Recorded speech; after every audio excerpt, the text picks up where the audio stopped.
자, 반갑습니다. 배동찬 교수의 맛있는 돈 이야기의 배동찬입니다. 자, 여러분 반갑습니다. 지난 1년 6개월 동안 재테크 시장은 말 그대로 혼란 그 자체였죠. 또한 긴박한 나날들. 그래요. 집을 가지고 있는 사람들의 입장, 또한 주식을 가지고 있는 사람들의 입장이라면 떨어지는 주식 시장의 가격과 떨어지는 아파트 가격, 정말 긴박한 나날을 보냈다라고 말씀드릴 수 있겠죠. 지난 1년 6개월 동안의 주식시장 코스피인데 최고 고점 3316에서 최저점 2134로 그래 거의 3분의 1 토막 났다라고 봐야 되겠죠. 그 뒤에 좀 지금 현재 반등해서 2397을 기록하고 있죠. 부동산 시장 또한 마찬가지입니다. 부동산 시장 또한 작년 중반기 이후 하락하기 시작해서 작년 12월 달 거의 피크로 떨어졌다라고 말씀드릴 수 있겠죠. 이 모든 원인으로 본다면 2017년 7월달 한국은행 기준금리가 0.50%였거든요. 그런데 현재는 한국은행 기준금리가 3.50%죠. 1년 6개월 만에 3%나 급등했다라고 말씀드릴 수 있겠죠. 이처럼 금리가 갑자기 초급등하니 주식시장이든 부동산 시장이든 코인 시장이든 폭락하였다라고 말씀드릴 수가 있다는 거죠. 여기에 은행에서는 예금금리는 소폭 인상을 하고 대출금리는 기준금리 인상으로 대폭 인상을 했지 않습니까?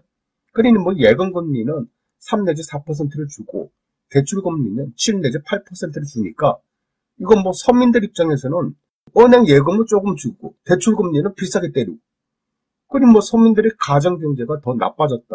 그러니 전세자금 대출을 받았던 사람이나 신용대출을 받았던 사람이나 주택담보대출을 받았던 사람이나 은행 이자 갚기에 급급하다. 정말 은행 이자 때문에 힘든 시절을 살고 있다라고 말씀드릴 수가 있다는 겁니다. 그 대신 은행권의 수익은 극대화되었죠.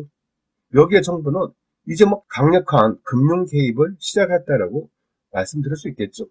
따라서 오늘 현재까지 기준금리는 올랐는데 은행권의 대출금리는 0.3%가 앞으로 내린다는 거예요. 이러한 원인으로 본다면 첫 번째, 대출금리 기준인 은행채 금리가 하락세로 전환되었다는 거예요.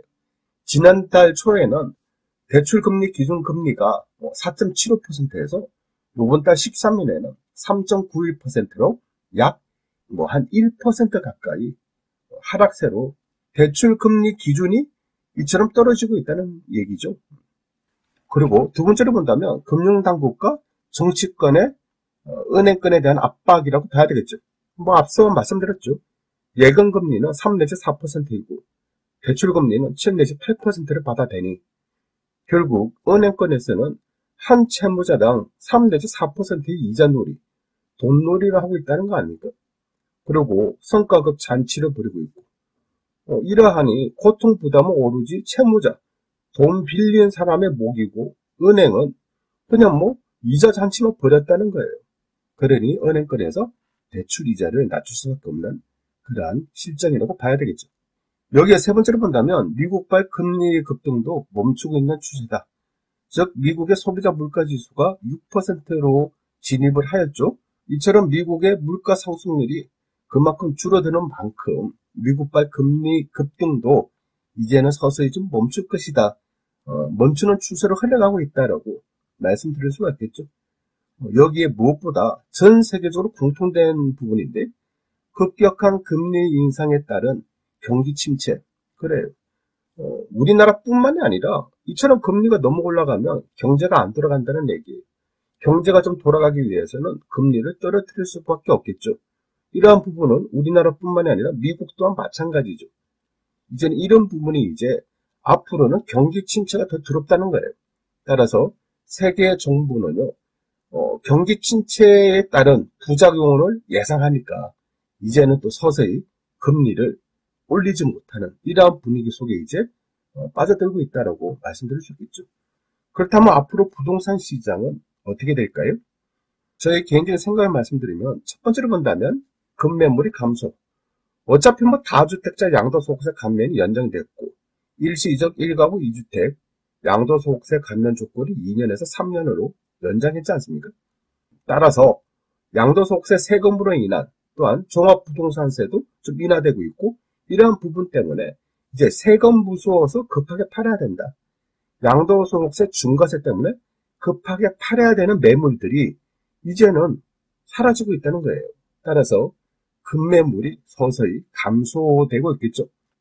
따라서 두 번째로 본다면 집값 폭락이 이제 멈춤.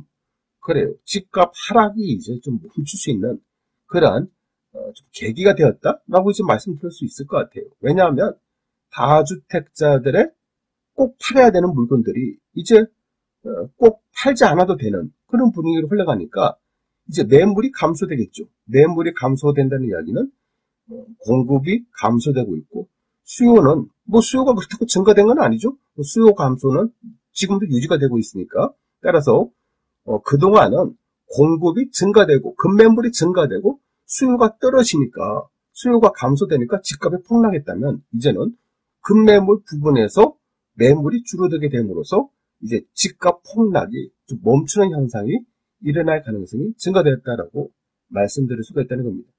그리고 세 번째로 본다면 폭락 거래 매물 감소, 거래 지나치게 폭락한 금액으로 거래가 된 급매물들, 언론 기사에 의하면 2달 만에 4억 원 할인, 이거 혹시 정의 아닐까? 그리고 신저가 아파트, 이런 아파트들의 특징을 보니까 신저가 아파트를 기록한 아파트의 거래를 분석해 보니까 40%가 직거래였다는 겁니다. 이러한 부분은 개인과 개인끼리 그냥 직거래를 통해서 양도소득세를 줄이고 취득세를 줄이고 또한 증여세를 줄이기 위한 이러한 작업들을 좀 했지 않냐라고 생각을 할 수밖에 없다는 거예요. 그러니 심지어 전세 가격보다 더 못한 금액으로 판다. 이건 거의 말이 안 되는 이런 매매들이 지금 비일비재 일어났다는 거예요, 그동안은. 그런데 이제부터는 이제 양도소득세 중과세가 이제 연장이 되고 하다 보니까 1인 매매들이 이제 서서히 줄어들 수 있다라고 말씀드릴 수 있을 것 같아요. 결국 앞으로의 부동산 시장은요, 급매물은 없어지고 있고 전세금은 하락하고 있는, 그렇죠. 요 두 가지가 싸울 것 같아요. 급매물이 소진이 되면 주택가격 올라가겠죠. 그런데 전세금이 하락하면 주택가격이 또 내려가겠죠. 이러한 부분, 요 두 가지로 인해서 앞으로의 부동산 시장은 이제 시속게임, 이런 시속게임이 좀 흘러갈 가능성이 많다라고 말씀드릴 수 있을 것 같고요. 다만 이제 제가 보는 점은 급매물 소진보다는 전세금 하락이 더 무섭다. 아직까지는 이렇게 이제 표현할 수 있을 것 같고요. 더 나아가서 부동산 규제 완화. 지금 정부는 부동산 규제 완화를 지금 펼치고 있죠. 하지만 규제 완화를 한다고 하더라도 역시 무주택자가 1주택자가 주택을 하나 사기에는 대출이자 부담이 아직도 여전하다. 이러한 부분이 또 대립각이 있다라고 말씀드릴 수 있겠죠. 즉 부동산 규제 완화를 하게 되면 아파트 가격은 올라가야 되죠. 그런데 대출이자 부담이 아직도 여전해. 그러면 이자 부담이 아직도 너무 커. 그러면 집을 안 산다는 얘기예요. 집을 안 산다? 그럼 집값은 떨어질 가능성이 더 많다라고 또 봐야 되겠죠. 따라서 현재 부동산 시장은 급매물 소진과 전세금 하락이 싸우고 있고 규제 완화와 대출 이자 부담이 여전하다. 이 부분에서 싸움을 하고 있는. 그렇죠. 따라서 집값의 급락과 집값의 급등이 없는 부동산 가격이 하향 안정화, 이런 쪽으로 흘러갈 가능성이 많다라고 말씀을 드릴 수가 있다는 겁니다. 이상까지 변성찬 교수의 맛있는 도움 이야기였습니다. 감사합니다.